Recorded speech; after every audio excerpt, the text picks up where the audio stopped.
Good evening, all. First of all, that was the wrong intro, so my apologies. It should be the Rotherham one. Not really sure why that kind of came up. It's an excellent intro. That I was glaring at the screen. It was superb. Yeah. First of all, right. We are here again for Miller's Monday, and joining me today, we first have Pete, the voice of reason, as he says on his kind of subscription there. Pete, are you all right, matey? Yeah, all good, Bez, mate. Cheers, yep. Yeah, good. And again, always here, always reliable, Mr. Tom Brown. How are you, matey? I'm good. I'm always just make it, but I'm here. Yeah, that is right, yeah. One of these days you are going to join at 1 minute past the hour, I can just see it. First of all, address the elephant in the room. Mr. Lee Bush is not here. He's been struggling with cold for quite a while. I think he improved over the weekend, and today he's just completely lost his voice. So I think you'd probably find you'd come across more coughing than you would talking. So you have to stuck with me, I'm afraid. So my apologies for that. Now, before we get into the Stockport game, we are going to discuss the Stockport game. We will look at Rob Scott's kind of interview that he's done, or it was done a couple of weeks ago, and it's been released recently. I wanted to talk about kind of online abusing. Now, Mr. Bush obviously gets quite a lot of hate for, what people think is like personal attacks at other people, and what Lee'll say is he's almost like defending himself. Now, obviously I do my post-match review. I did it on my own. It was the only clip that kind of went out because Tom and Lee, obviously, they did the live reaction on Saturday. And I just got views from this one guy for absolutely no reason. I actually was positive on considering we've lost 8 in a row, I was actually quite positive on my post-match. So what I'm kind of saying is that I kind of wish people would just start respecting each other a little bit more. It includes everyone on this call, everyone who's associated with our podcast, any Rotherham fan out there, because it's not nice to be abused. So I just wanted to kind of touch on that. Let's just quickly move on to the Stockport game. Right, I'm going to start with Pete. So Pete, Stockport County 3, Rotherham United 2. What were your thoughts on the game? How well did you think Rotherham did? And yeah, should we point out of that, do you think? I expected us to lose anyway. But I thought we played quite well second half. Plenty of positives in that for me. Nombe, Spence, they changed game completely, didn't they? First half, not really, but second half, we definitely changed it. Positives. But it's still not good, is it? That gap down bottom's getting bigger, but I don't know. Mate. It is. I mean, although you're right, I do think it was a better performance than it has been. It is still a defeat. We still scored a goal, what we had nothing to do with. Comedy value. It's all over the internet that Rotherham get given this free goal and they still lose the game. Incredible, really. Tom, now I'm hoping you've kind of recovered from that manic live stream we had on Saturday, and I have to say it was so interesting that I had to watch it through two and three times. Obviously, the main topic being Adam and changing his mind after all that debating for weeks on end. So, first of all, thoughts on the Stockport game yourself? I'm assuming you watched it. I did, Pez. I did. I watched the game. I thought first half, I thought we were incredibly poor. To be honest with you, we couldn't string a pass together at any point. But what we did, sort of, I think maybe it was going to be 30 minutes in. I think the usual where the goalkeeper goes and lies on the floor and pretends they're injured. And I think we actually utilised that for once. Cam Dawson laid on the floor so the players can come across to the bench and receive some instructions. And believe it or not, that kind of worked because we started to, maybe put a couple of passes together.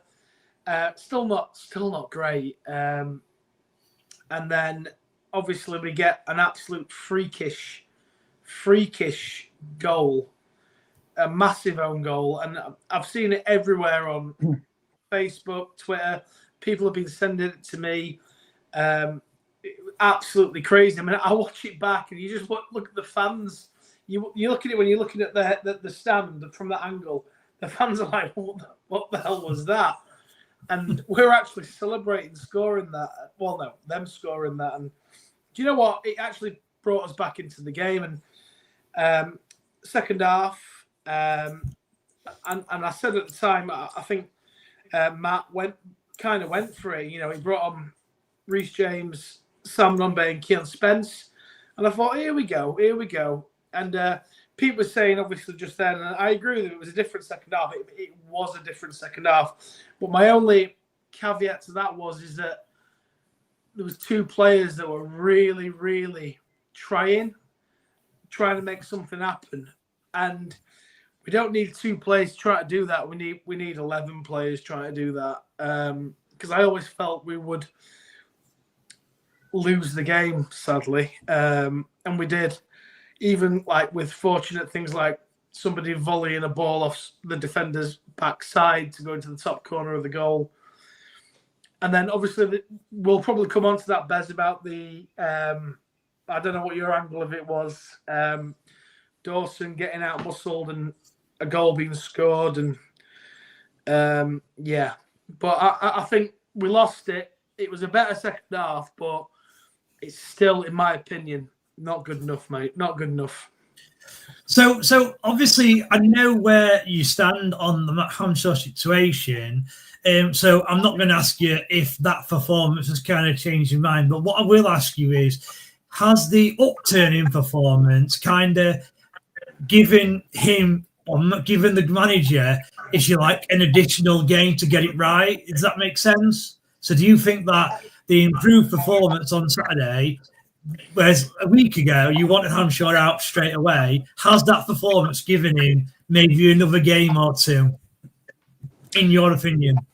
I think we'll come on to that, Bez, but I mean, having watched Rob Scott's interview today regards his career, it quite clearly tells me, and I don't know if Pete will agree because I know Pete's watched it, it quite clearly tells me that I just don't think we've got the money to be able to sack the manager.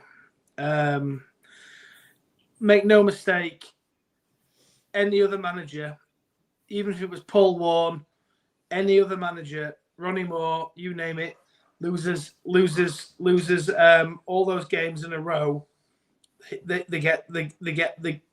gone, basically. Which tells me that there's obviously a financial implication as to the reason why he's still here. So I was expecting an announcement. Maybe you were, Bez, Pete, certainly Lee was today of a sacking or parting of companies, but it just don't look like it's going to happen, in my opinion. I think we're stuck with him. Yeah. I don't think we'll sack him. I think we're stuck with him. Yeah, I mean, I was hoping that at the Viewhouse, I wasn't that confident, to be fair. The Paul Douglas interview still kind of sticks in my mind. When he's saying things like, you can't judge him because they've not got a fully fit squad. And obviously, it's a little bit tongue-in-cheek. I think if you've got 1 or 2 injuries, then you can judge him. But if you've got 6 and 7, which we have, you can't judge him. And we're still in that kind of era. I mean, we are told, aren't we, that next week, I think almost every single player is kind of available, apart from obviously the long-term injuries. So maybe he starts getting judged on the next couple of games. Is that going to be too late? I don't know. One thing that I keep getting, I'll say to someone, I would like the manager to go. And a lot of people's response is, well, no one else wants it. Who are we going to get in? Who's going to come in? Now, even if that is the case, right, and we can't, like you just said there, Tom, we can't really afford anyone. is that still a good enough reason to keep this current manager in? Just to say we can't get anyone else. Let's just stick with this manager. Pete, is that a good enough reason in your mind to keep a manager? I've got a theory with all this. With Douglas coming out with stuff from Rob Scott, I think we're getting sold. That's my opinion. Okay. Okay. So I think it's happening. And to be fair, Adam did mention that as well. I've got a couple mentioned actually. So, okay, talk me through. If we get sold, what do you think will happen then, Pete? Like what? Oh, they'll fire Hamshaw, won't they? They'll fire Hamshaw. He'll be gone. They'll bring their own people in. But I think that's what's happening. That's what I think's happening. And when do you think that'll happen? This tomorrow? In 2 months' time? You don't know what we're doing behind the scenes. We could have been doing it for months. You don't know, do you? Okay. We don't know what's happening, do we? I don't know. No. Interesting. Okay. Let's just go through some comments. I think these first couple were before the show. I quite like the anagram there. Very good. And then another one there, popcorn. I think that might be more to do with Tom, Adam, and Bush's live viewing on Saturday. Tom Swift, how is this guy still in charge? Be interested in the atmosphere on Saturday will be toxic. If we lose, surely then the chairman will have to act. Could be 9 points adrift. Again, the atmosphere, I couldn't agree with you more, Tom. The atmosphere has been poor for a while. I was in the Rotherham end at Stockport, and when the first goal went in, it was a bit of a muted celebration. I get that the goal was kind of freaky and it wasn't expected, and you're almost embarrassed to clap it. So I do get that. But even when the second goal went in, we cheated like you would do. It felt like we were still going to go on and lose game. I'm not sure how to explain it. And the atmosphere was none like, you go to the away game and you sing and you sing and you sing. And I think that's been missing from Rotherham for years, not just weeks. I do think it's years. Pete, I don't know if you get to many away games. Have you found that when you've been, even if it's 6 months ago, have you found that the atmosphere has been really poor? Away games, not home games, away games. Away atmosphere is better than home atmosphere in it usually. But I know we score a goal. I'm like, you to jump about now. I'm not fussed. I don't know. I don't know how it is now. I don't know. It's hard to say, mate. Yeah, I mean, I don't. You probably may be right that it is better away than it is at home, but it should be like generally speaking, away atmospheres are better than home atmospheres. If you look at the championship and away a team comes to the New York Stadium who are in the championship, and they fill out this, they sell 2,000 pounds. Some of them I think are so loud that can't hear yourself think, and I can't remember that happening for Rotherham for ages. Maybe the Wigan game last season, obviously, the Wigan game where we stopped up in the championship, that was quite good atmosphere, to be fair. Obviously, the 0-0 didn't really help, but obviously we stopped up, so it was probably a good day. Moving on then, Tom, what I would say is thanks to KV Terrace for letting all fans have their opinion open for them and not be judged, but unfortunately, always each trying to keyboard. And Tom, I couldn't agree more. And look, this is what we're trying to do really on KV Terrace Talk. I know that our leader can be controversial at times. I get that, but we are trying to be as open as we can. We all come on here and we just give our honest opinion. We don't do it for views. We don't do it for clicks. Nothing like that. We're just giving our opinion. And to be fair, Lee has had a lot of people asking him to do this. It's not just one night decided, I'm going to do a podcast to annoy people. He's had quite a lot of messages asking if we can put this on, and that's what we've done. So yeah, I completely agree with you there, Tom. Wayne, we will not go down. Okay, now I know, Wayne, you were on Saturday. Again, I did, as I said, I rewatched the show. Tom, I know you'll get asked this. You've been asked this before. You'll get asked it probably 4 more times in the next probably 2 or 3 weeks. Where do you stand now? So a positive performance on Saturday. I get you're still not a big fan of the manager, but did we do enough on Saturday to suggest we can pick up points in the next 3 games? No, because we can't defend, Dave. We it's simple as that. We cannot defend. So any game that we're going to win, we're going to have to score. This is going to sound stupid, more than the opponent's score, because they're going to. I firmly believe that any team that comes and plays us will work it out, and they'll score minimum 2 goals. We're going to have to score 3, because I am convinced we cannot defend. I don't know what you think, Dave. You were there, mate. To be fair, I don't think we can't defend.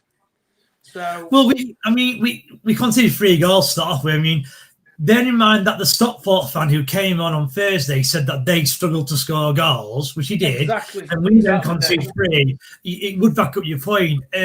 Now, interestingly, obviously at the minute we're not doing very well defensively, and we're not scoring goals. So we've almost got the worst part of both sides. Now, if you go back 2 months or 3 months, when we were on that run where we went 9 unbeaten, a lot of those wins and draws were down to almost keeping clean sheets rather than scoring. We beat Barnsley 1-0, we beat Exeter City 1-0. So it's interesting that we've almost gone from being defensively okay to now not defensively good at all. Now, I'm sure the manager would say he's not been able to pick the same back 3 for 2 games in a row. That's what he'd say. Is that an excuse, Tom? Is that a good enough excuse? Well, no, because I think it all comes down to moments in games, doesn't it? I mean, let's be serious. I mean, I think Hamish Douglas being injured is a big one. I've got a lot of faith in Baptiste. I really like him. But after that, I mean, Tom Holmes has gone back. I've got no faith. I'm sure he's a great guy in Raggett. I think he's gone. I think as a League One professional, I don't think he's there anymore. I don't think he's got the pace. I don't think he reads the game as well as he used to. The defensive line changes that much. I just don't think. I mean, I made a point the other day, Dave, and I don't know what you thought. Against Stockport, we put Baptiste at right wing back when we brought off Coletta. Why wasn't Rafferty going there? I don't know. It doesn't make sense. You'd rather have your 3 tall lads as your back 3, right? And then obviously your wing backs. So I don't know. And Dawson, I like Dawson as a shot stopper, but he's not what this club needs. We need a safe pair of hands, personally. And look, listen, Ted Can ain't up to it. So I think any team, if we've not got our starting midfield, are going to absolutely pound our defence, knowing that there will be a mistake at some point, is my opinion. Pete, do you agree with Tom there? Do you think Sorry, go on, Pete, sorry. It's that 3 at back, isn't it? As soon as somebody plays wingers against us, we're screwed. They get so much space out wide each side. They must think, oh, Robin's playing 3 at back today. Easy. That's what I'd think if I was as a manager, wouldn't you? We can't play 3 at back. We're not solid. You've got 2 wingers each side. They'll destroy us. So you think the answer is to it's simply just go to the back 4? Yeah, back 4. I'm sick of this back 3 now. It's ridiculous, isn't it? See, the only concern for me is I kind of see the point with the back 3 and the back 4. The concern for me is if we were to go to that 4, I'd be worried that we'd go 1 up top, because we'd end up playing like a 4-3-3, and your wingers would be quite defensive. So it'd be more like a 4-5-1, and that's my only concern. I get we are conceding and we're not scoring goals, but we wouldn't be scoring goals at all if we kind of did that. Okay, moving on. Let's just quickly let's go through some more comments. We got rid of our best ever manager and one with experience for Hamshaw. Yeah, could say that. Romoff, a great Rob interview shows us how lower league run we really are. Yes, and we will come on to that later, Romoff. Thanks. Last episode was a classic, by the way. Loved it. I mean, even though it was it was entertaining, we have got a lot of positive feedback back from that. Again, excellent. That really. Tom Swift. Some of the home games he sees have been worse than Don Valley. Wow, that is a strong kind of comment. And probably right. I know. I'm going to say I can't disagree with you. To be honest, I mean the issue I've got is for this Saturday. So we've got we're at home to Wimbledon this Saturday. I'm really interested in what the crowd's going to be. Now we know that when we announce the crowd, we have to include all season tickets, whether they've turned up or not, and that's why it's always a lot higher than what it actually looks. But that could be the emptiest the ground's ever seen a league game. So I'm interested to see. Hey, so will you be going, Pete, to that? I'm on nights, mate, working. Else I would have. Yeah. Look at you then. Look at you. Yeah. I'll be on nights. It might be worth actually. What I'll probably do if it is that bad, I might take a photo and kind of share it. Because one thing we've got to say is, with all this kind of talk of Matt Hamshaw being sacked or keeping his job, surely if it's Stewart, if it's someone else, they've got to be looking at the fact that home attendances are now dwindling as a reason to get rid of manager. Like, I'd have thought that Stewart would have got rid of him a while ago for that reason. So, Tom, thoughts on that? Pete said something about 10 minutes ago, and I've said it in the past. The only reason I can think that we've not sacked Matt is that the club is up for sale. I mean, we watched that thing where Stewart came out and did that interview saying, well, I just got bored. I wasn't getting entertained anymore and all this sort of stuff after a mediocre patch in the championship. In the championship, not League One, in the championship, where let's all agree, lads, that we are expected to either A, get beat every week, and B, go down, right? He gave that interview. Now we're in a substandard league and we are battling relegation. He's saying absolutely nothing. So I agree with Pete. I don't know what you think, Dave. I think that we are up for sale.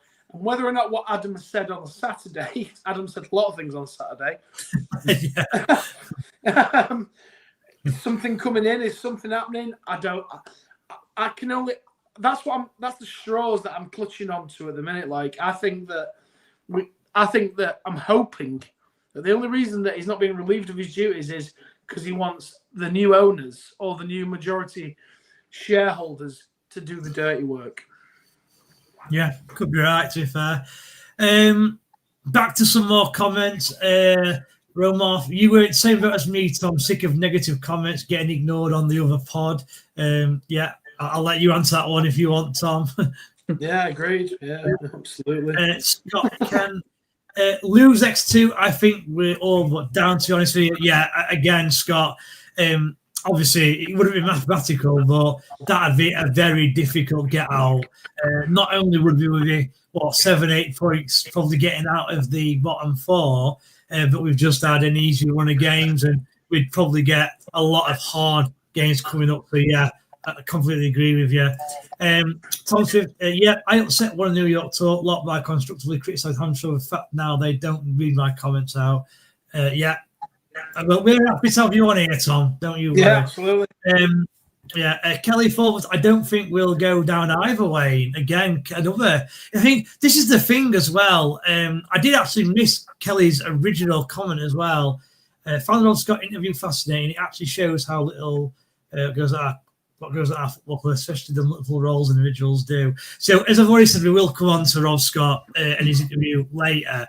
As I'm going to say, with regards to this, and to be fair, Kelly's not said this, but one of the issues we have got is with getting rid of the manager is if you do a poll, and we've all seen that poll that I don't know what Facebook group's done, which we've done it, but they've done a poll and there's still more than 50% of Rotherham fans who want to keep Hamshaw.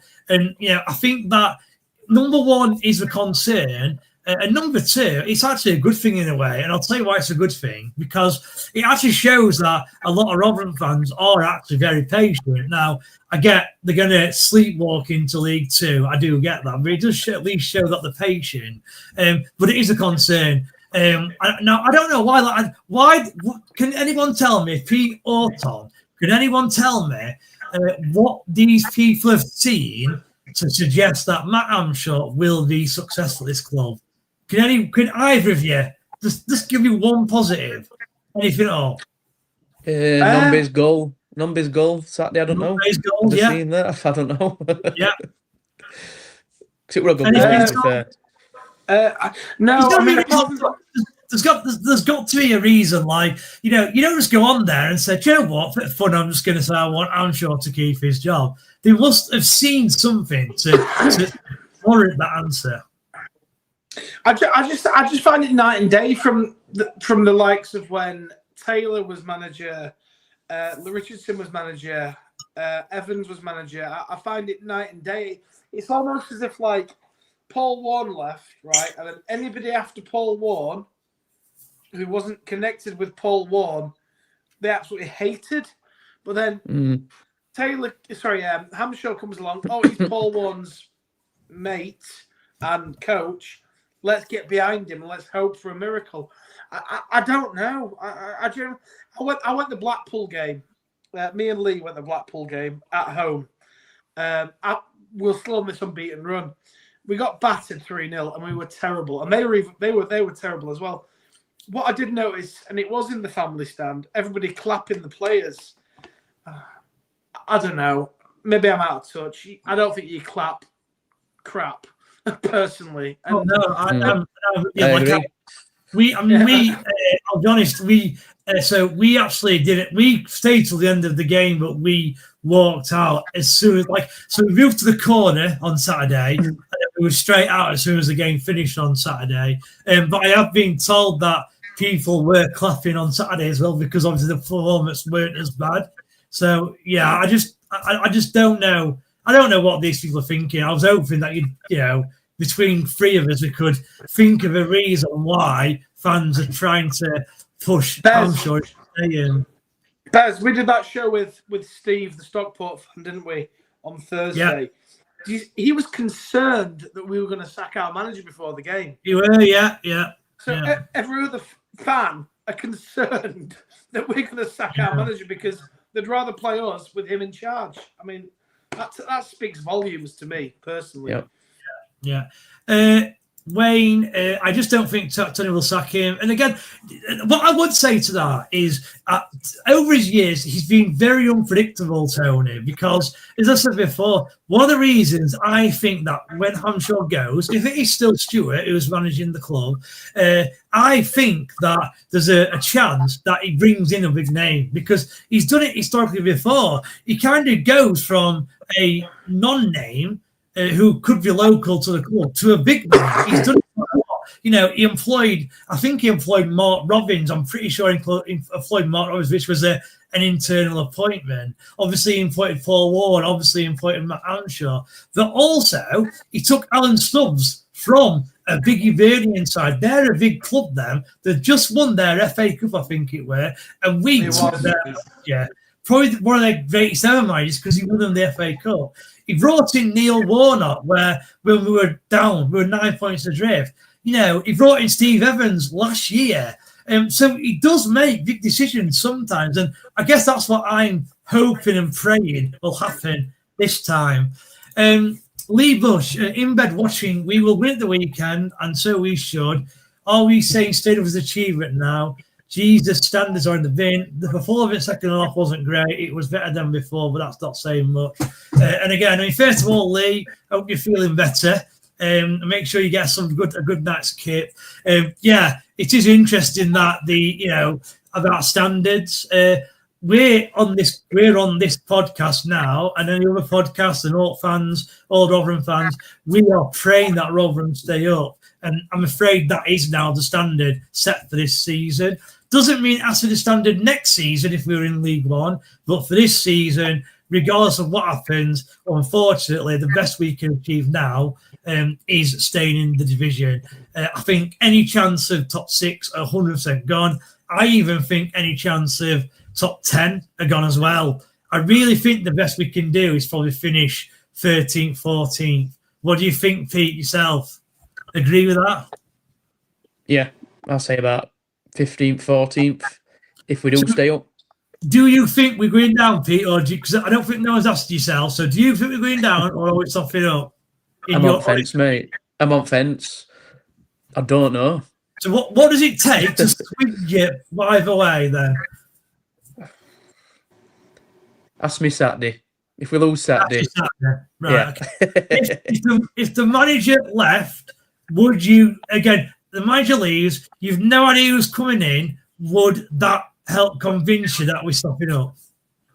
Probably, yeah. Manager bouncing it. Okay. All the clubs have done it, haven't they? I know, and this is what frustrates me, actually. Yeah. If you look at all the clubs, especially in League One, who have been near bottom and they were expected to be challenging at top, like Peterborough, Blackpool, etc., they've all brought in new managers and they've all won. Even Port Vale has started winning now. I know. The weekend, but I know they'd won a couple of games, haven't they? I think one were cut, to be fair. Romoff, Tom Swift, I'm saying May. The final kicker was I made that every twice. So he's talking about the other podcast. Scott Kent, we actually hammered down our left. The space we leave is crazy. I mean, the thing with left-hand side, which is frustrating, is we've got Reece James, who's the left wing back, and that's it. And Reece James has been playing for most of the season at centre half. So we've been playing this whole season without a left wing back. Wasn't Marta supposed to be a left wing back? I don't know. Tom, yeah. Thoughts on that? I mean, Marta, wasn't he brought in as a left wing back? That's what I thought. So, yeah. Okay. Yeah. Tom said, they only like throw Hamshaw comments from me. That's the problem. It's not working. If we played a back 4, we would be playing to the player's strength. We have not got the players fit for a wing back system again. Agree. I think he's agreeing with Tom Swift. David Carroll, great show, lads. Thanks, David. Really appreciate it. Kelly Fulvans, I have a question for you guys. Has the owner given the manager the tools to do the job? I'd like to hear your thoughts. I'm going to start with you, Tom, for this one. Interesting question.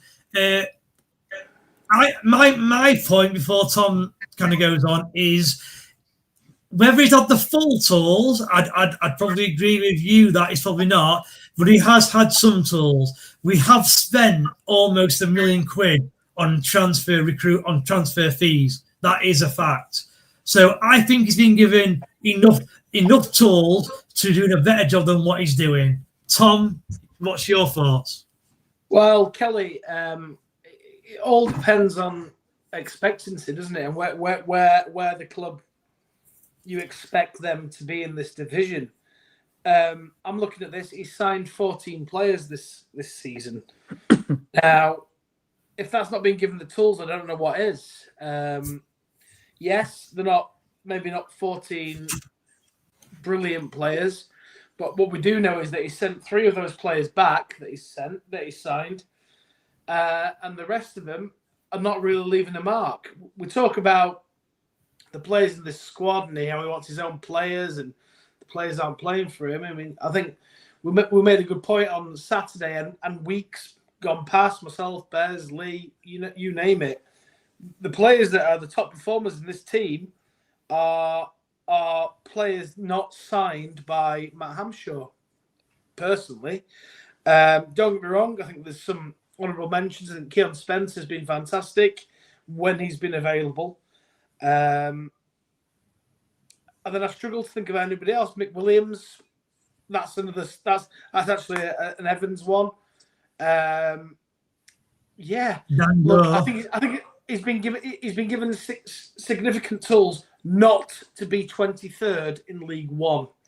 I don't think we wouldn't be arguing if we were 10th, but 23rd in League One is just not acceptable. But I think he's been given the tools certainly not to be in 23rd, Kelly. Yeah, I think you're right there, Tom. I think if you just look at the fact, Kelly, that we have got that the manager has made, is it 15 signings now if you include Gray, or is that number 14? I'm not too. 15, I know isn't it? Is it we've always 15? had 14. Right, it so, doesn't really yeah. matter. Yeah. The fact that the fact that the manager's brought in, let's call it 14 players. He also offered contracts to, I believe, 3 people. That is 17 signings, arguably. Now, 17 signings is what, 2/3 of the squad. So I would argue, based on that, he has been given the tools. Firstly, Pete, what were you going to say something? Then, sorry. No, he's got the tools to do the job. I think it's behind the scenes. He's not being given the tools. We've got a part-time physio. Stuff like that. It's not looking good, is it? Oh, it's a hard one because, again, you could be right, and Kelly could be right. In ignore the transfer recruitment, behind the scenes, it does seem unacceptable. Shambles, isn't it? I would say that it's been unacceptable for about 5 years, and Paul Warren managed to do a good job at this level. Taylor managed to do a good job in that 1 year to keep the championship, and these guys all had the same facilities. Now, I get facilities can deteriorate every single year, but even so, I still don't think it's an excuse for us to be 23rd in the league. I think if we were, like Tom says, 12th or 10th or whatever, then you could say, yeah, fair enough. He's doing as best he can with this group of players. And that's what I want to just come on to. Like, I've always said that I think the group of players is good enough to get top 6. And I still believe that. I really do. Might sound stupid, but I still honestly think that if we had a flip-it squad and you had a Nombe and Gray, or a Nombe and Hugo up top, with Spence playing every game and possibly Benson playing every game, Denzel playing, I think this squad could be top 6. So do you agree with that, Pete? I agree, yeah. Tom? If we had a proper manager as well. Yeah. Because he is, again, that when we say a proper manager, we're not disrespecting Matt Hamshaw at all. He's been a coach his whole career, after he stopped playing football. So it's not a disrespect at all that he's that we're saying he's not a manager, because he's not. It's very rare that you've got a guy who has been a coach for 15 years and then becomes a manager and he's successful. It's normally at the start of their career where they've not had any managerial experience, where they try and build that up. The fact he's not got any managerial experience is a massive concern for me. Right, just more comments, because again, everyone who's sending comments in brilliant. This is because we are actually struggling to keep up with them, so this is excellent. Tom, agree. Rotherham Gaming from Rotherham, not sure what that is. Oh yeah, sorry, he's referring to why is Hamshaw being given? Why are fans still sticking with Hamshaw? I think it's because he's from Rotherham, which again, Rotherham Gaming, I think you could be right. Scott Kent, if anything, it shows a split in the fan base. As I said on last week's stream, I think the split in the fan base has been here for 10, 15 years, ever since Ronnie Moore almost came back to the club second time round. If you remember, when we had Evans, and Evans won those 2 promotions, there were still a lot of fans who didn't like him because they didn't like his persona. Do you agree with that, Tom? I completely love Steve Evans. I mean, I think he's a hero. I remember I went to the Burton game at New York Stadium where we won 3-1, 3-2. The first game of the season. Yeah. I think Ben 3-0. Scored a great goal, and I saw Steve Evans at the Tan Yard in Wickersley, and I was chatting to him, and ever since then I thought, I love this guy, absolutely love him. But before I was like massively into social media or anything like that. But from what I heard of a number of people, certainly our chief football reporter and other people, they just didn't like him, and they didn't give him the time of day, which I could never quite understand. So Evans for me is an absolute legend. On Meet the Miller, I put him as my greatest Rotherham manager of all time. Personally, it was up there with Ronnie Moore, but I thought everybody will choose Ronnie Moore, so I'll give Evans the gig. But yeah, I completely agree. If you ask the one thing that would unite every single Rotherham fan, right? The only thing that will ever unite them is if Ronnie Moore was manager. That is literally it. You say that, Tom. I disagree, because this is what I was trying to say. So when Ron, you might not, I don't know how old you are, and I don't know what you were doing at this period, but when Ronnie came back, when we were at Don Valley, it was the fan base then was 50-50 split, because you had 50% who loved Ronnie, want him back. He's a legend, like yourself, like me. But the other 50% were saying, "Oh no, Ronnie, you've been a legend. It never worked second time round. We don't want you to come back." And that's where it started from for me. It's a good point, because didn't he say that the players needed shots and then got sacked? He did say that, yeah. Wasn't great, yeah, live on TV. Yeah. I mean, I love Ronnie. I love Ronnie. Ronnie's years were the best years for me. I loved it. Yeah. Ronnie's years and Evans' years were brilliant. Warren's years were good, but it was like up, down, up, down, up, down. Do you know what I mean? So yeah. Right, more comments. Ronoff Richardson, football was boring. Yeah, I agree, it was, but it'd have got you winning games in this division, is what I'd say. Look at what he's doing at Reading. But he was finally, I think, it's obviously a conversation going on within the chat there. And he was way less exciting than all of us that had pulled out. Tom Swift, Hamshaw's a Wednesday fan and left us to go to Derby as fast as one. Don't get why I stopped putting the bank. I wouldn't have had him back after he did one to Derby. Again, I completely agree with the two. He's a Wednesday fan. For all you get people out there who think he's not, he is 100% a Wednesday fan. His dad is a Rotherham fan. That's true. He's a Wednesday fan. And again, he did just walk out when Paul Warren left. A bit like Paul Warren, really. At the time, they were going to a lower club than Rotherham, because we were in Championship and they were in League One. So, yeah, that should go against him. Agree, Tom. Tom said again, would have been interested to see Lee Richardson rebuild if I think he would have done well. Yeah, agreed.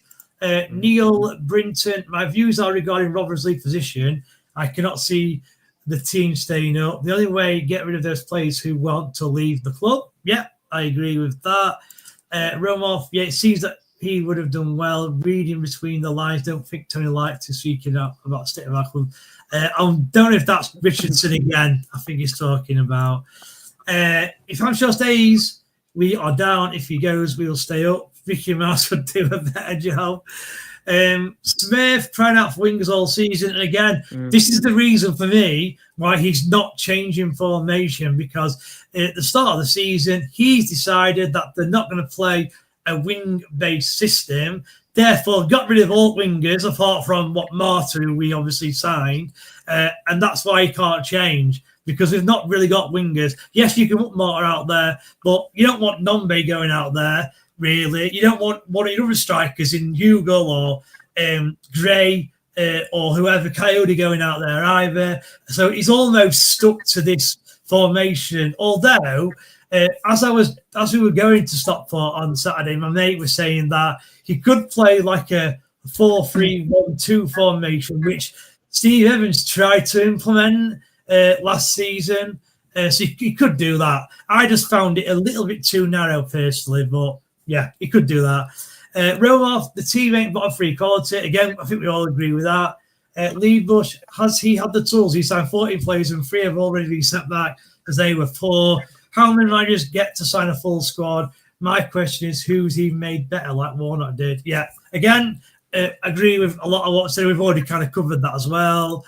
Some IFC flying to Kelly forwards. Too many staff are overworked in the place. Most of them are 2 or more jobs that Matt Hamshaw has been giving the players. Okay.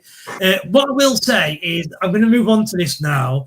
I wanted to, just before we move on to Rob Scott, I just want to talk about a couple of incidents in the Stockport game that the comments has kind of taken over a little bit. So, first of all, Pete, talk to me about the goal, the freaky goal. Like, what happens? Like, where we were, it was the other side for us. So, all we saw is the ball kind of bounce into the net and Hugo puts his hands up, so we assumed Hugo scored. But is that the freakiest goal you've ever seen at a Rotherham game? I was watching it, but I was looking at something else. And all I saw was Hugo's hands in airs. I thought, what's gone off here? And ball in there. I thought, and nobody was cheering, were they? So how do you even know myself what happened? We didn't. This is the thing. We didn't actually. So we didn't celebrate it. Like, it was really weird that we didn't really celebrate it. I don't think people were unsure what had happened. And, obviously we thought we were going to go on and lose anyway, so it's difficult to celebrate. And then the other thing I want to talk about, and I'm going to come to you, Tom.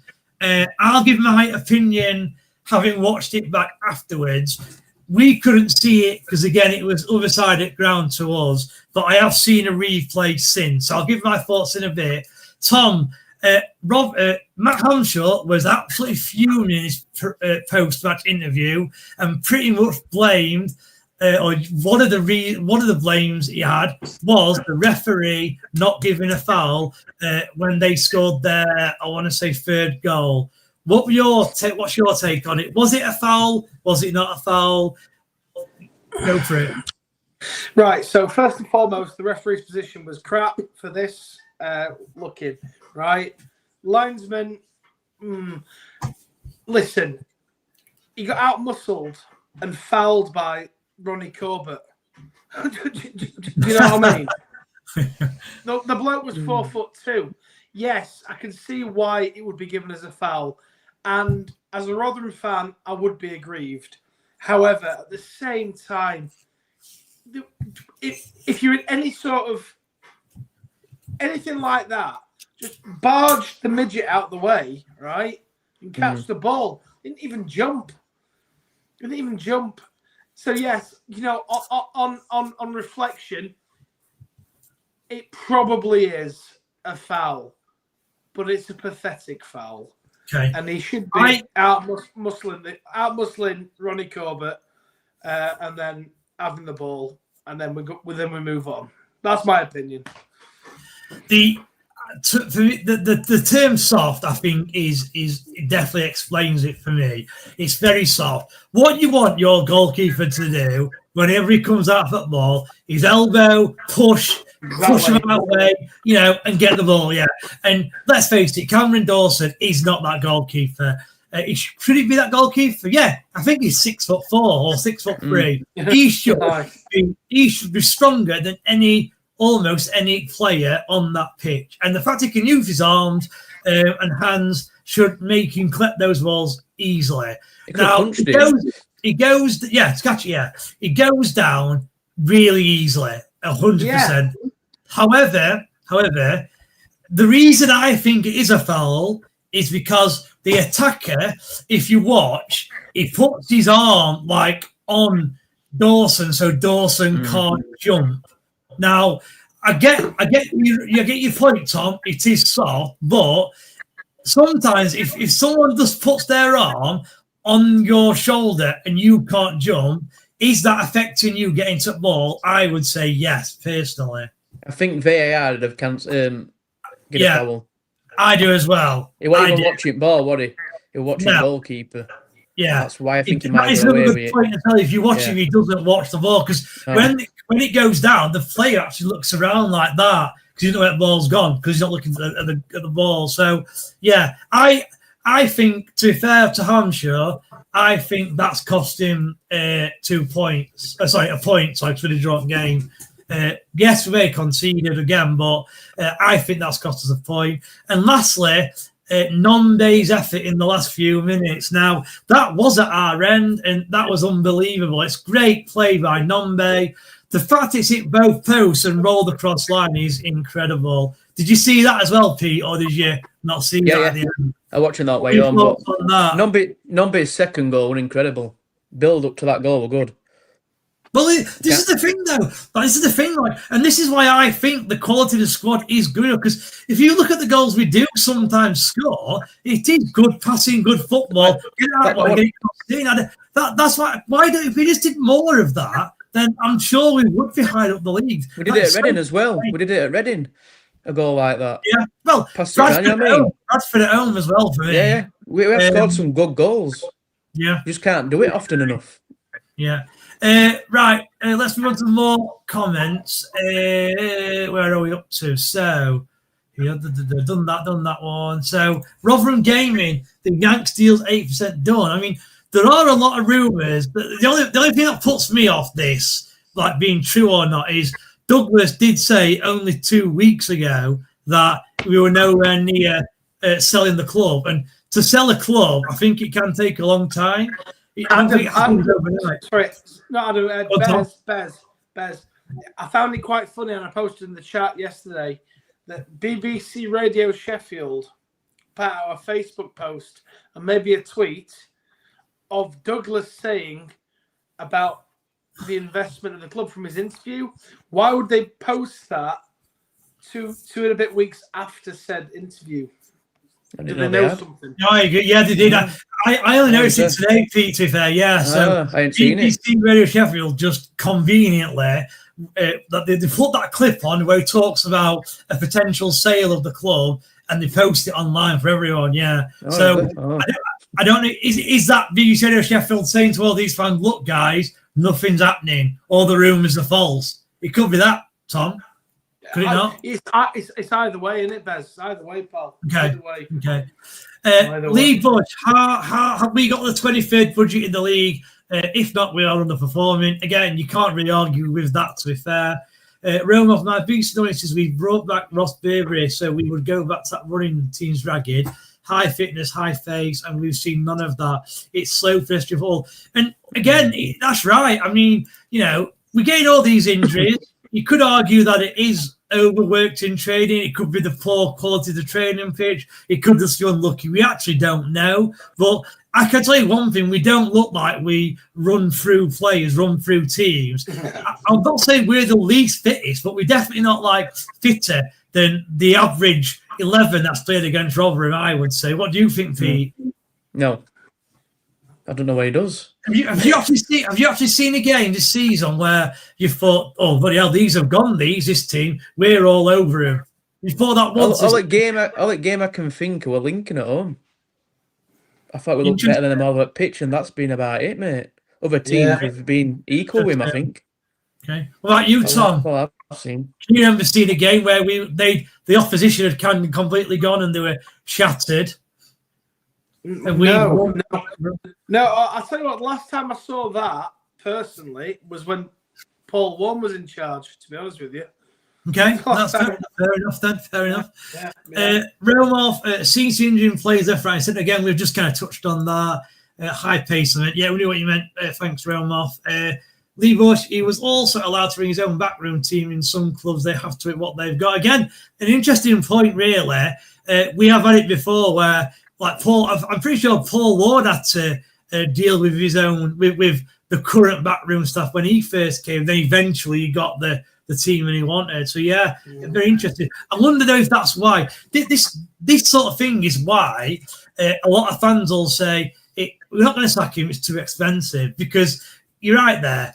Not only does the manager go, his assistant goes, his first team coach goes, his goalkeeping coach goes, his fitness coach goes, his head of medical science goes. So you're not just sacking one guy, you're sacking a team of arguably up to 10 people. So that could be a stumbling block in getting rid of the current manager. Paul, a big thank you for Saturday show. Paul, thanks for that. Absolutely brilliant. Again, I think Adam and Lee and Tom, I think they all enjoyed doing it as well. And I think Lee and Tom are probably the best laugh they've probably had for a long time. If you Jesus Christ. It was like in the Twilight Zone. That's what it was. Anyway. Tom says, some fans treat Evans disgusting, and it's most of the Hamshaw lovers who say he can't do nothing wrong. He's not fit the bits in the Steve Evans coaching team. And again, for this one, this is what annoys me as well. Like Steve Evans, again, we all know the fan base is split. We've talked about it a lot. We've talked about it tonight. So when a manager comes in, you've got Steve Evans comes in, 50% love him, 50% don't like him. When Hamshaw comes in, that 50% who didn't like Evans now like Hamshaw, and the roles have reversed. And what does frustrate me is that, and I know not every fan's like that, but I feel that us on here, we just say it how it is. We haven't got anything against Hamshaw, and we haven't got pro Evans. I know we weren't doing this last year, but I know that myself and Lee, and I don't know about yourself, Tom, you've admitted you're an Evans lover. I don't know. I wanted Evans sacked last year. I really did want him sacked because I felt that we'd underperformed. I think when he got sacked, we were like 14th in the league. To me, that was underperforming. And, I said that. Even though I love Evans, I still said that, and so did Lee. So we just give every manager a fair crack at the whip. I don't get, the fans who do like Hamshaw, why they can't, see and just react to what they're seeing rather than just say, well, he's from Rotherham, so I've got to like him. And just on that, Tom, were you wanting Evans sacked when he did get sacked last year? Or were you a bit gutted when he went? Personally, I mean, like I said, I'm a massive Steve Evans fan. I could see that he was going to get sacked. And I knew the writing was on the wall after that performance. Who was it against? Vale? Who was it against? Crawley game. Crawley. Yeah. I knew it was coming, and I was absolutely gutted, but I could understand why it was coming, because the performance was not great, and the performances hadn't been great. So I totally get it, which is what. And I was gutted. I was gutted for Steve because I love Steve. Right, I don't mind admitting that, but I can see why he got sacked. So I'll make no qualms about that. But what I do want from this club is consistency, right? And I want consistency from our journalists. I want consistency from BBC Radio Sheffield, who absolutely lambasted Mr. Steve Evans last season for what he said in the media, for where the club was on the table. Why is it not reciprocated this season when we are second bottom in the league and had 8 defeats in a row? What is the reason? There's something really quite odd. The reason, Tom, is, according to Paul Douglas, the injury crisis. That's the reason. I just don't buy into that. I think that's the big. You have a football team, you have a squad to deal with injuries. I'm sorry, you do. And look, we're now. What date is it now? We are on the. Where are we? The 19th of January. 19th of January. We've got what? 12, 13 days of the transfer window left. When does it shut? 2nd of Feb or whatever. We've signed one player who we've not actually spoke about tonight because I actually want to refrain about speaking about a 17-year-old kid. We have not replaced, we've not brought any player in, which once again, as Pete was saying earlier, makes me think this club is up for sale and Mr. Stewart and co are not wanting to spend any money. And we made the point, I think you made the point, Bez, on Thursday, that it was a non-risk signing of Harry Gray because we're not going to have to pay him that much money, right? So we've brought him in as a one, right? We've signed, everybody else in the market has done something. Yes, we brought in Harry Gray and we've made this massive thing like we've signed Lionel Messi. And I get it from the club. I totally get it. Improve morale. But there's something stirring behind the scenes. I really hope, and I'm sure of it. But yeah, that's where I'm at. The transfers, again, what I would say, I mean, obviously, my thoughts on Hamshaw, and I'm only playing devil's advocate here, but you're the manager, you're under pressure. You have openly said that you need players, but you've only brought one in. That's not, exactly. To be fair to Hamshaw, that won't be his fault. I guarantee he's gone with a list to his chairman or what have you and said, I want these players in. So, to be fair, I don't think you can blame Hamshaw for not bringing players in. No. To me, that's more. Yeah? Do you agree with that? Okay, good. Okay. Right, let's carry on. Wayne, I think he's responding to someone else in the chat.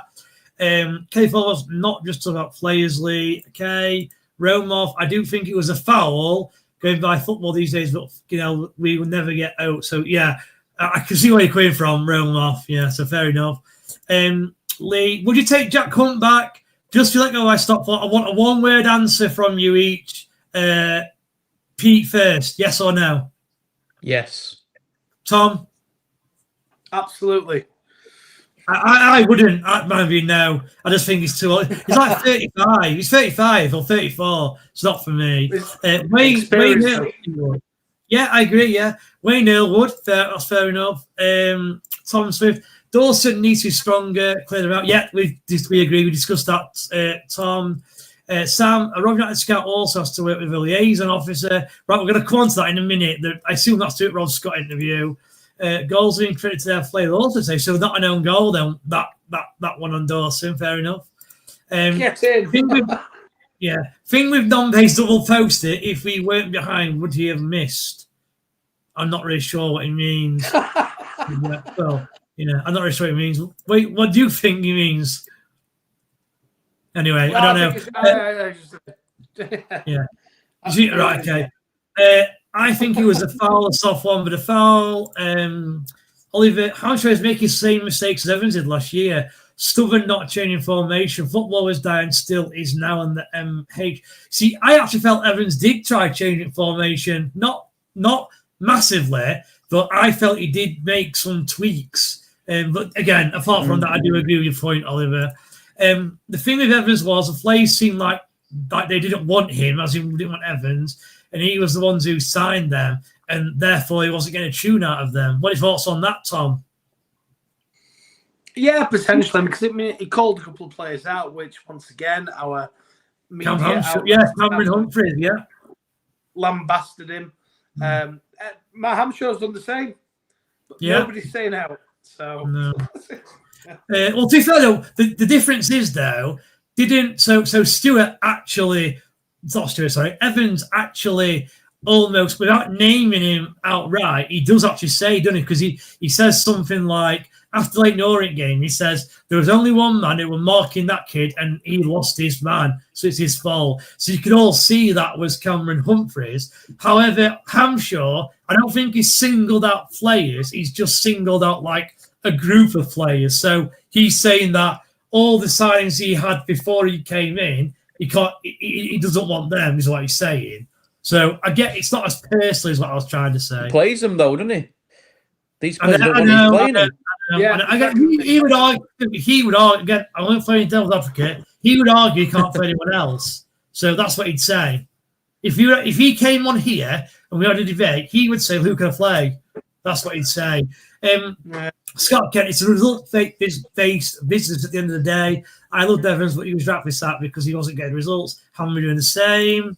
Tom, I want Hamshaw to be success like any fan of the club, but this is the worst football and tactical performance from a manager in my lifetime. Watching the club has been back to behind in 22nd. Agree. I would with Holland. I'm not really sure what that's in relation to. We're a bit behind here. Kelly Forwards. I know it's hard. They're on about Hunt. Oh, Hunt. Okay. Yeah. Good. Yeah. Good shout then. Yeah. Because same position. I know it's hard at the moment, folks. Try not to get too down. Been supporting Mill 60 years, so I've seen it all before. And to be fair, I'd say this is a great point from Kelly because, I was alive when Rotherham had their worst ever period. Their worst ever period in the EFL was when we got relegated around, 2006, 2007, where Alan Neil was the manager. We sold Hoskins and Williamson for £1 million and went down that season. Watford, that's right, yeah. And that was the worst. That is factually the worst period in Rotherham history because they spent, I think, 5 or 6 years in League Two. Before then, the second worst period in Rotherham's history was when Ronnie Moore came in because they spent 3 years in League Two. Apart from those two, Rotherham, I think, have always been promoted within 2 years of going down to League Two, always. And you can check that. You can, in fact, just check it just to confirm, but I'm pretty sure that is right. Okay, so to say we're going to go down to League Two again, there is a good chance that we could just come straight back up and almost act as a reset. It's happened to clubs like Chesterfield, to Stockport, to Wrexham, arguably, to Notts County, to Bradford. So, it's not all, I guess it's not all negative is what I'm trying to say. I don't want to go down. I want the manager gone, but I'm just trying to put it into a little bit of a sector. So I do think that's fine from Kelly. Tom Swift, I have a lot of respect for the Radford, Joe Mansfield. They have delivered success as well at this level. Our chairman is obviously checked out. Again, I was talking about the Radford the other day, actually, someone at work. Mansfield, I think they absolutely love their owners. Relmoff, it was 3-2 and not make the post twice. If the foul was given, it would have been 2-2 and we wouldn't have been chasing. So, okay, I get what you're saying. Yeah, fair enough then. Leave us. This is killing me as we are helpless at the minute. So hard watching. The club falls to bits. We just need to get behind the team. These next games to stop us going down. And Lee, yeah, I could not agree more. Said it before. These next 3 games will make or break our season. If we can at least if the manager doesn't get sacked, if we can at least bring in 2 or 3 players this week, get a result against Wimbledon, which then gives us the confidence to get a result against Northampton and so on and so forth, then we have a chance of staying up. So, yeah, completely agree, Lee. Right, we have run over our time, but let's just quickly touch on the Rob Scott interview today. Now, I'm relying on Tom and Pete because I myself haven't actually watched it yet. I'll be watching it for some point this evening or maybe tomorrow. So, Tom, do you want to just sum up what he's talked about and tell us what you've taken from the interview? Or list as many points as you can. Well, first and foremost, in the background of his interview, he's got a Sheffield United shirt. That's just right. So, it's a classic shirt. Obviously, one of his old Sheffield United shirts. If you want to listen to the interview, I would recommend going in. I'd recommend listening to all of it. It's about an hour and 15 minutes long, and it talks about his journey as a player, as a manager, as a scout. He left football to do some sort of commercial stuff. Came back out of football. Interestingly, went to Brentford when Brentford famously. I don't know if we all remember this because it was a big talking point at the time. They scrapped their youth academy at the time to have a B team, as it were. But from a Rotherham United perspective, listen to about 35 minutes in. The upshot of it is, and I hate to say this, and Pete might disagree, we are skint, right? And he does speak about our youth teams, like our under 12s, our under 11s. Big clubs just come and take them away, these kids. Yeah. So what chance do you get? And you get compensation, but what compensation do you get for a 10-year-old? Do you know what I mean? Mm. And then he talked. I'll let Pete have a word in a second. But what I didn't realise this. You know, we talk about parachute payments from Premier League to the Championship. Obviously, we have parachute payments. Not parachute payments. It's more to do with PSR. Yeah, we're allowed. You're about from us getting relegated from the Championship to League One. We get paid as well. Is that what you're saying? Well, no, we do, but we're allowed to spend. And Pete might correct me here, and I'm trying to remember now. I think 70%. We're allowed to lose 70% of our revenue, if that makes sense, to improve the team. Yeah, okay. Whereas everybody else in that league who has not been in the Championship and they're outside of that 2-year bracket, I think 75% for us, and I think it's about 60% for them. Um, now, ours will go down, you know. Ours will go down to 60%. After this season. Right, okay, yeah. So this is the last season we can potentially overspend, if that makes sense. Okay. Which is depressing, considering we're 23rd in League One. He also talks about other clubs gambling effectively to try and get out. Which is what Paul Douglas said as well. Yeah. The whole boom and bust thing, Fez. But what you take from it is, he said, you could tell me any budget throughout the league, and I'll be able to tell you what team that is. He says that at one point. Yeah, great. So, I mean, it's what I would recommend all Rotherham fans go and watch it or go and listen to it, but listen to after about 35 minutes in, because he talks about his time at Brentford. And Brentford, famously, are one of the best, scouting clubs that there is. With what they've done, I mean, they're in the Premier League now. They're the 6th, the 5th? I don't know. Yeah. But the long story short, Millers fans, we're skint, right? And we are not going to pay anything that we don't have to be able to achieve anything.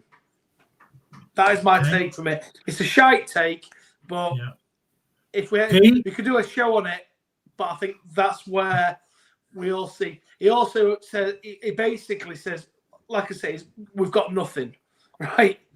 But he doesn't say it in so many words, if you get what I mean, Bez. Okay. Yeah, he replaces. Well, we've got staff no leave, but we can't afford to replace them. But that was a good point. Yeah. And there's what other stuff did he say? I might have said it. So where would you? I think Tom's covered it all. So what do you think then? What do you think was the worst interview given? The Rob Scott one or the Paul Douglas one? I think the Rob Scott one was honest. Yeah. The Paul Douglas one was nonsense. Okay. Right. But is he still a director of football as well? Because I thought we didn't have one. He's both, isn't he? So Rob Scott has got 2 titles. Director of football is 1, and head of recruitment's 2. He also said his other scouts as well. They're doing other jobs they shouldn't be doing. That's why they're leaving, because we're not staffed. The multitasking. Yeah. He also said that he can't. What did he say, Pete? He says something about, I can't reveal our budget, otherwise I'll be sacked tomorrow or something like that. It was along them lines, yeah. Yeah, it was it's not good. Like you said, I think we're skint, basically, aren't we? We are, and that's why I think we're trying to be sold. That's what I think. Yeah. That's probably gone. Just again though, just like Tom, like it does seem that way. But why did Paul Douglas because if Paul Douglas had come out and said, I think Tony's looking to sell the club, then he won't cause any issues. Like, I don't understand what Paul Douglas can gain from coming out and lying that we're getting sold. That's what I'm confused at, and that's why a lot of people are saying that on the verge of the sale. It just doesn't sit with me at all, because Paul Douglas would have known about it, and Paul Douglas, I feel, would have mentioned it. He didn't have to say we're selling it to these guys for this much money, but he can say, Tony has been looking for investment, just something like that. So why would he say that we're nowhere near trying to get investment in? I think you might not know. Cards close to the chest. If you pretend that everything's fine, you're worth more. If that makes sense. Now, to be fair, Tom, I actually do get that point. Yeah. Okay. But leaks will happen, like Rob Scott giving that interview. What I believe was as Pete was saying, in December. Because we're on about, you look at where the bottom of the the bottom of League One is. Right, we weren't quite in 23rd at this point. We were probably okay. I think, and Pete alluded to it before, and I've alluded to it in the past. Adam said something on. Well, Adam said a lot of things on Saturday night, right? But I mean, I think just the run of results. The fact that Tony Stewart is saying absolutely nothing. Paul Douglas doesn't know what day of the week it is. Rob Scott, to be fair, I actually quite like Rob Scott after that interview today. I thought he was being quite honest, apart from the Sheffield United shirt in the background. Right? He gave an honest interview. Not damning the club, as it were. He was just saying how things are. He was just explaining his job and what his restrictions are as what he does in a job, and how he has to, like Pete was saying, people do other jobs, they multitask. I think there's like a leak on the ship, and there's more leaks coming in now, and I genuinely think, and I hope I'm right, and I hope I'm right for the better, that somebody's coming in to take over. If it were our business, would you put money in if you were selling? You won't, would you? No, would you help? You wouldn't put any more money in, would you? You wouldn't. It is a hard one, though. It is a hard one, because one thing I would say is I do believe that Tony Stewart loves the football club. Like, I do believe that. If he didn't, he wouldn't have come in and saved him. Exactly. And I still think that because of that, I don't think he'd let Rotherham hang out to dry. So I do get your point, Pete, that why would you put money in if the club's actually sold? However, I'm sure he would still make sure that this club is good enough to stay in this league, I'd say. I think it speaks volumes, though. And I keep going back to this, Bez. We're on the 20th of January. We've sold 1 player, 19, sorry, a 17-year-old, low risk, not having to pay him much money. Why have we not reinforced anywhere else? Yeah. Agreed. Yeah, agreed. Okay, just some more comments. Scott Kent, we are using AI for our January signs. I assume that's what he said in the interview as well. He's talked about AI, yeah. Yeah. We, again, Firstly, AI has obviously worked for some clubs. You've already mentioned it, Tom. Brighton, Bournemouth, Brentford, etc. But I don't think what I need to make sure that we do is not just look at AI. We need to watch the player as well. I hope that we don't just get a player who's made 200 forward passes and we sign him because of that. I'm hoping that we are still. Say that again, sorry. He said that, Rob Scott. He says he don't go playing on stats. He has to watch the player. Good. So we're safe. All right. Another point, Bez. Now I'm starting to remember certain things. He says we don't adapt to the manager. The manager has to adapt to our way of thinking. Right. And sorry, Tom. Go on. Sorry, Tom. No. He also said that the way that they approach things is the way that Rotherham United should play and what the fans want. So, right. Well, that's controversial. But what I would say on the first part you just said there, that is one of the reasons why Hamshaw is in the role, because we all know that Hamshaw will be some sort of yes man, whereas Evans is not a yes man, whereas Gary Rowett won't be a yes man either. So I wonder if that's a reason why Hamshaw's been given longer than your average manager, maybe. Another point I took from it as well, and I've always said this, and we probably all thought this as well. I don't think Matt Hamshaw speaks to the chairman. I think it's Rob Scott is the middleman, and he kind of makes that point not quite clear, but he alludes to that. So I think Rob Scott is the key man between chairman and manager. Okay. More comments. Ross Scott's recruitment has been shot for 4 seasons in a row. I'll say that. I think a bit harsh in my opinion. I think he's obviously brought Benny in. Did Scott? To be fair to him, his first signing for Rotherham. I think it was. Yeah. So he's replying to Scott Kent's message regarding AI. We ask Scott only for time of player. We look for then the powers that be gone watch them. So Kelly's kind of answering the question that I was asking. Wealth of Blades there. Apparently Sheffield were using it. I don't know. Morse was a great signing, looking like an 8-year-old kid playing adults football. I mean, I have to say, the Mortar signing does suggest exactly that. Like, it looks like on a piece of paper, we said, Jesus, this player looks class. Never watched him, and that's why it's not working. I'm not saying that's the case, by the way. I'm just saying that's what it looks like. Kelly Forwell, that's part of my point about giving the managers the tools to do the job, Tom. Okay. Oliver, I sit on X. I think he's gone rogue. He talks about wanting to be more transparent with fans, but he's not allowed.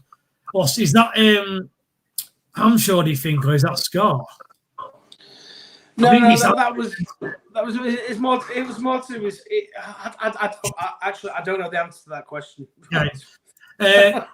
And he confirms Jonas' final say, which again, Paul Douglas, to be fair, kind of alluded to this. So that if they sign a player, it has to be approved by the chairman. But I got the impression that the chairman would say yes to 99% of things. I just got that impression from what Douglas was saying.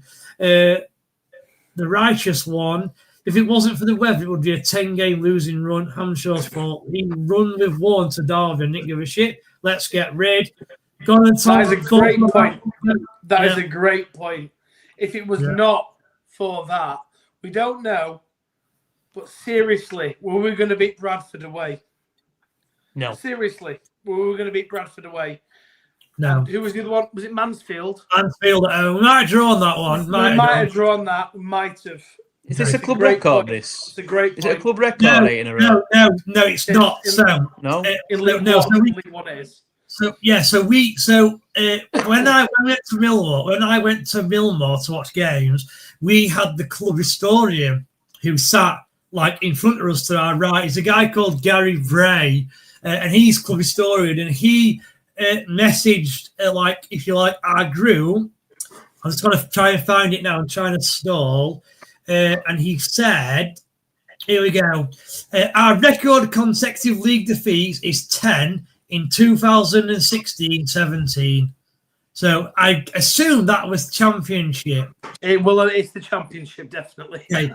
So that means then, what if we, although that's league, isn't it? We're only 7 when it comes to league. So we need to lose another 3 to join it or 4 to beat it. Well, that'd be good. Hamshaw's going to get sacked. He's going to get sacked with one of good records. 11 defeats in a row. Not every manager can say that about themselves, can they? Come on. Rome off. Oscar interview was good because he was candid. The conflict opposite of Douglas. That's what Tom has kind of said as well. Scott also said the club keeps the fans up to date. He's shocking. Yeah, if that's what he said, that is a complete fabrication, because one of the things that annoys me is we never get any information about the club. And this is why Lee does his best to give us information, because if it weren't for Lee, we'd never have anything. Tom Smith, Kelly has had enough backing to be at least with table. You can't defend, I'm sure he's 6 points. I was talking to Kelly. I think Douglas generally was a bit clueless. Unfortunately, I agree. Probably knows on borrowed time. Yeah. Kelly Fuller was Tom one about past managers too. The last 4 years you talk about. Tom, your question was in terms of Hamshaw, so that's just them having a conversation between them. I don't think Hamshaw has Tom. Again, there's talk between them. Check your opinion. Rod Scott said it at the end of the podcast. The comment was on about Scott. Basically, he says others are not as transparent as they should be with the fans, but his hands are tied. Top lad is Gary, good pal of mine. Yeah, he's a top lad, Kelly. Yeah. And Roboff, let's go for 4. I think is that the record, I assume. Right. We are now at the end. Again, we've gone over a little bit. We've done an hour and 22, and incredibly, Lee was going to host the show, and I've had to fill in, and I was a bit worried that we wouldn't get an hour, and we've ended up getting an hour and a half nearly. Just before we go, let me just read this comment from Wayne Brown. I'm a Bournemouth supporter. Our owners had a meeting last week with the fans. We are the same, losing money, and uninflated sales will keep the club running. Majority of clubs up for sale. Now, do you know what I like about this is I actually think Barnsley and Rotherham are really similar. I think they're similar in terms of stature. I think they're both should be League One / Championship clubs. They get slightly more attendance than we do, not a lot. It's about 2,000 or 3,000 per game.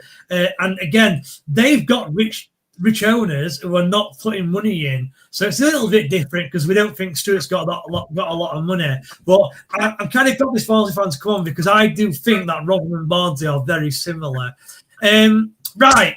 That's it then from us. An hour and 23 minutes in. So thanks to Pete and Tom again, both brilliant.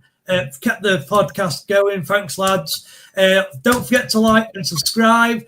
We will be back on Thursday for your 7 o'clock Premier League show, and then straight after that will be my Rotherham Thursday show, which will be 8 o'clock. So please join for that. We will preview the upcoming game, which is Wimbledon at home, and obviously it's a massive game. Massive game.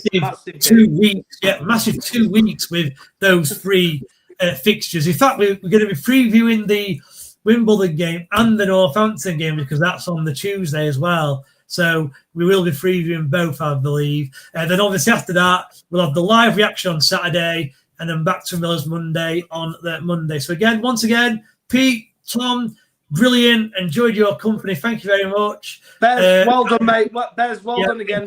Stepping in, mate. Thank you. And as we always say, last words of the podcast are up the Millers. Cheers, everyone. All the Millers. See you later.